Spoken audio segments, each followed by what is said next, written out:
There's 3 million fewer people on SNAP than last summer, partially because the rules of who's eligible has changed. If you or someone you love is on SNAP, here's what you need to know. The eligibility changes fall into two main buckets: work requirements and immigration status. And stay with me, it might get a little complicated. The thing to know is that to qualify for SNAP, you generally have to meet multiple criteria at once, namely your income, if you're working, and your immigration status. But there can be exceptions. Let's talk about work requirements first.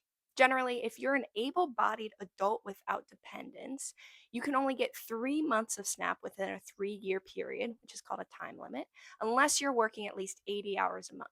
Previously, there were a lot of groups who were exempt from this time limit and could qualify for SNAP on income and other criteria alone. Last year's budget bill removed a lot of those exemptions, so a lot more people are going to have to prove that they're working in order to continue getting SNAP. For example, you used to be exempt from these work requirements if you had a kid at home under 18.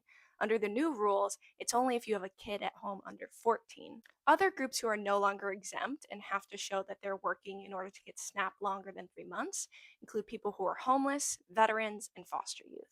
Another major change for who's eligible for SNAP includes certain legal statuses. Under the new rules, the only groups who can get SNAP are US citizens, green card holders, immigrants from Cuba and Haiti, and a few other special groups. Examples of lawfully present immigrant groups who are no longer eligible include refugees, asylees, and survivors of human trafficking. It's important to note that many advocacy or policy organizations who are trying to understand these new rules are doing so with very little guidance or clarification from the federal government.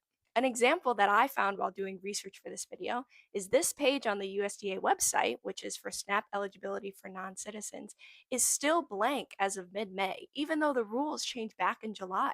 So, unfortunately, a lot is still unclear. In the next video, I'm going to be talking about the changes facing the state agencies who run SNAP programs and why they're getting overwhelmed.